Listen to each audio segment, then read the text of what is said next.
Hi friends, welcome to my channel Dipali's eating show and creativity. তোমরা সবাই কেমন আছো? নিশ্চয়ই খুব খুব ভালো আছো। আমিও মোটামুটি আছি। তো দেখো, তোমাদের দাদাভাই আজকে খুব নরম নরম পটল নিয়ে এসেছিলো। তো সেই পটলটা দিয়ে একটা রেসিপি বানাচ্ছি, তাই ভাবলাম আমি বন্ধুদের সঙ্গে শেয়ার করি। তো পটলগুলোকে আগে ছুলে নিলাম। ছুলে নিয়ে দেখো, এই যে ছুরি দিয়ে আমি পটলের গাটা আস্তে আস্তে করে চিড়ে দিচ্ছি, কিন্তু মাথা আর নিচটা কিন্তু জোড়া আছে, আর বাকিটা আমি এরকম আস্তে আস্তে করে কিছুটা অন্তর অন্তর চিড়ে দিচ্ছি। তো সব পটলগুলোকে এইভাবে করে নিচ্ছি। করে নিয়ে তারপরে আমি কি করছি তোমরা দেখতে থাকো। আর এই সময় বলে রাখি, পুরনো বন্ধুদের অসংখ্য ধন্যবাদ আমার সঙ্গে থাকার জন্য। তোমরা এইভাবে আমার সঙ্গে থেকো সারা জীবন, আমিও তোমাদের সঙ্গে আছি। আর নতুন বন্ধুদের বলছি, যারা আমার চ্যানেলটা ভিজিট করতে আসছো তারা আমার চ্যানেলটাকে সাবস্ক্রাইব করে থেকে যেও, আর বেল আইকনটা অবশ্যই ক্লিক করে দিও, যাতে আমার ভিডিওগুলো দেওয়ার সঙ্গে সঙ্গে তার নোটিফিকেশান তোমাদের কাছে চলে যায়। তোমরা আমার সঙ্গে থাকো, আমিও তোমাদের সঙ্গে আছি। তো দেখো, এখানে আমি একটু হাত দিয়ে দেখিয়ে দিলাম পটলগুলো আমি কীভাবে কেটে নিয়েছি, মানে চিড়ে নিয়েছি। তারপর দেখো, নুন আর হলুদ পরিমাণ মতো মাখিয়ে দিচ্ছি। আর পটলের কালারগুলো দেখেছো খুব সুন্দর, যেমন নরম ছিল তেমন দেখতেও খুব সুন্দর ছিল। তো একটা কথা বলে রাখি, অবশ্যই কিন্তু ভিডিও দেখার আগে একটা লাইক দিয়ে ভিডিওটা দেখা শুরু করো। ছোট্ট ভিডিও, কেউ স্কিপ করে দেখো না।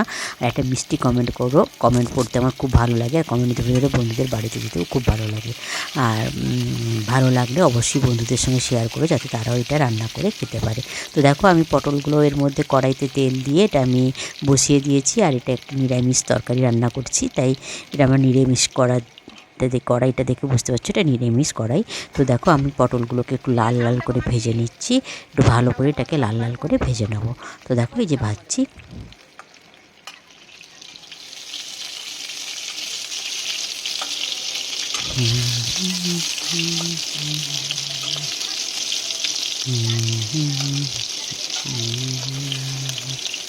তো দেখো, আমার পটলগুলো ভাজা হয়ে গেছে। এবার আমি পটলগুলোকে সব তুলে রাখছি। দিয়ে হ্যাঁ, তোমাদের একটা কথা বলতে ভুলে গেছি, শুধু পটলের নয়, পটল যেহেতু আমাদের কম আছে, তুমি দেখতে পেলে তোমরা পটলটা খুবই কম ছিল, তাই ভাবলাম শুধু পটল দিয়ে করবো না। প্রথমে ভেবেছিলাম শুধু পটল দিয়ে করবো, কিন্তু তারপর যখন দেখলাম যে পটল পরিমাণে কম আছে, তাই আমি একটু আলু দিয়ে দিলাম। আলুগুলোকে আমি একটু লম্বা লম্বা করে কেটে নিয়েছি, দিয়ে নুন হলুদ মাখিয়ে সুন্দর করে ভালো করে আমি ঢাকা চাপা দিয়ে দিয়ে লাল করে ভেজে নিচ্ছি।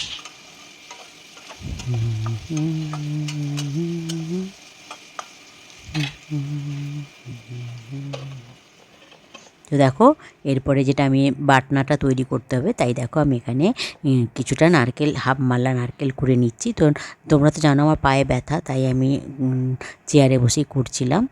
তো আর দেখো, আর এই যে গ্রাইন্ডারে আমি এবারে 1 ইঞ্চি আদা, 3টে কাঁচা লঙ্কা, আর এই যে নারকেলটা যে কুড়ে এনেছি ওই নারকেলটা দিয়ে দিচ্ছি। তারপরে আবার আরও কিছু জিনিস মেশাবো, তোমরা দেখতে থাকো, তাহলে বুঝতে পারবে।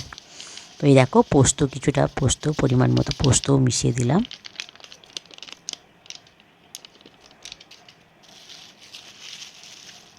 তারপরে দেখো, কিছুটা টক দই মিশিয়ে দিলাম। তাহলে আমি এখানে দিলাম আদা, কাঁচা লঙ্কা, পোস্ত, নারকেল, আর পোস্ত, নারকেল আর দই।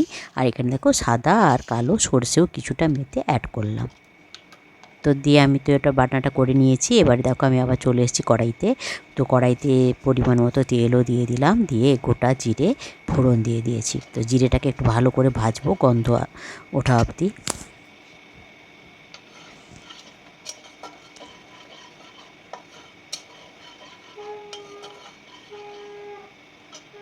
তো দেখো, আমার জিরাটা সুন্দর করে ভাজা হয়ে গেছে। এবারে যে আমি যে বাটনাটা করেছি, এই বাটনা থেকে বেশ কিছুটা বাটনা দিয়ে দেবো। একটুখানি পাতলা আমি রেখে দেবো, কেননা বাটনাটা আমি ইচ্ছে করে একটু বেশি করেছি, অন্য আরও কোনো তরকারিতে দেবো বলে।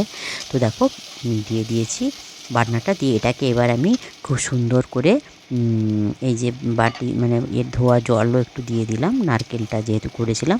তো সেটা দিয়ে এবারে আমি এটাকে সুন্দর করে কষাবো। আগে আমি এই মশলাটাকে কষাবো একদম তেল বেরানো অবধি।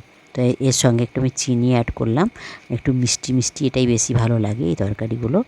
নারকেলের দিয়ে তরকারিগুলো একটু মিষ্টি মিষ্টি বেশি ভালো লাগে। তো নুনও পরিমাণ মতো দিয়ে দিলাম তোমাদের সঙ্গে কথা বলতে বলতে। আর একটু হালকা হলুদ দিলাম। হলুদ খুব একটা বেশি দেবো না, কেননা যেহেতু নারকেলের তরকারি, না দিলেও হতো, কিন্তু আমি তো হলুদ ছাড়া রান্না করি না, তোমরা জানো, তাই একটু হলুদও দিয়ে দিলাম।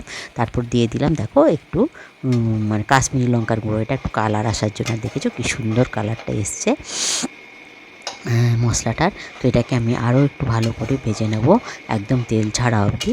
দিয়ে ভেজে তারপরে কী করছি তোমরা দেখতে থাকো, সঙ্গে থাকো। তো দেখো এবার আমার ভাজা হয়ে গেছে, তেল ছেড়ে দিয়েছে। এবার আমি যে আলু আর পটলগুলো ভেজে রেখেছিলাম সেগুলো আমি এর সঙ্গে দিয়ে দিলাম। দিয়ে ভালো করে খুন্তি দিয়ে এবার আমি মশলাটার সঙ্গে আলু আর পটলগুলোকেও একটু কষে নেব।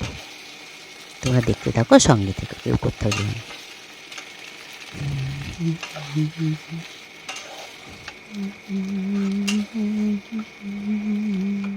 তো দেখো ঢাকা চাপাও দিয়ে দিলাম কিছুক্ষণের জন্য। তো এটা আমার ভালো করে মোটামুটি কষানো হয়েছে। তো এবার আরেকটু জল দিয়ে আমি আরেকটু কষিয়ে নেবো। তোমরা দেখতে থাকো, দিলে বুঝতে পারবে। আমি পরে ভয়েস দিচ্ছি তো তাই বলতে পারছি। আর তরকারিটা না দেখতেও যেমন সুন্দর হয়েছিল, খেতেও সেরকম দুর্দান্ত হয়েছিল। তোমরা কিন্তু অবশ্যই একবার বানিয়ে খেয়ে দেখো, দিলেই বুঝতে পারবে যে সত্যিকারের তরকারিটা কেমন হয়েছিল খেতে। আর খুব একটা ঝামেলাও নেই, পুর ভরা টরার ঝামেলা নেই। তো খুব সুন্দর হয়েছিল কিন্তু খেতে।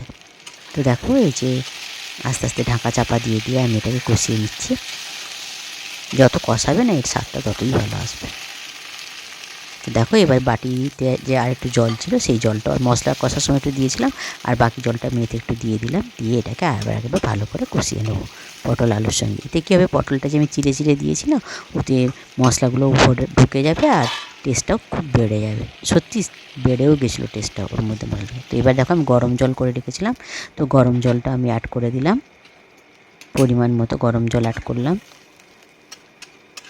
তো বেশি টাইমতে আমি গ্রেভি রাখবো না, একটু থকথকে গ্রেভি করব, তাই অল্প করে জল দিলাম।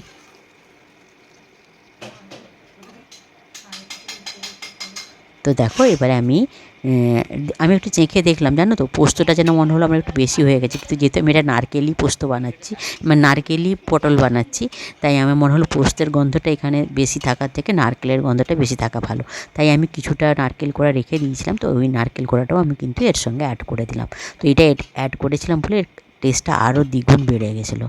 আর না অ্যাড করলে মনে হয় একটু খারাপই, মানে পোস্তের গন্ধটা বেশি আসতো। কিন্তু যেহেতু এটার আমি নামও দিয়েছি নারকেলি পটল, তাই নারকেলের গন্ধটা আসার জন্যই আমি নারকেলটা অ্যাড করলাম। তো এবারে দেখো ওদেরকে খেতে দিয়ে দেবো, ওদের বলতে তোমার দাদাভাইকে খেতে দেবো। তো তোমরা এবারে শুনতে থাকো, আমি আর ভয়েস দিচ্ছি না। নারকেলের তরকারিটা করলাম, তাই এখন তোমার দাদাভাইকে আমার মেয়ে দিচ্ছে, ও খেয়ে বলবে কেমন হয়েছে। খুব ভালো হয়েছে। তুমি আগে খাও, খেয়েছো কি? নারকেলের গন্ধটা আসছে কি গো? মানে পোস্তটার গন্ধ একটু আসছিল, তাই জন্য আমি নারকেল আবার লাস্টে দিলাম। ভালো হয়েছে। পটলটা খাও। পটল মোটা। তো বাবা নিয়ে পটলটা তো টাটকা ছিল, মোটা হলে কেউ টাটকা। পটল আলু তরকারিটা দেখলে তোমাদের দাদাভাই খেয়ে বললো ভালো লাগছে। তো আমি এখনও খাইনি, খেয়ে আমরা খাওয়ার সময় আমি আসি না হতে, আর মেয়ে একটু দেরি করে খাবে, তাই ভিডিওটা তাড়াতাড়ি শেষ করতে হবে, কারণ আমি এবার চান করতে যাবো। সবাই খুব খুব ভালো থেকো, সুস্থ থেকো, সাবধান থেকো। আমার এই ছোটো বড় ভিডিওটা কিন্তু শেষ অবধি দেখো, লাইক কমেন্ট শেয়ার করো, আমার সঙ্গে থাকো, আমি তোমাদের সঙ্গে আছি। ঠিক আছে, গুড আফটারনুন, বাই।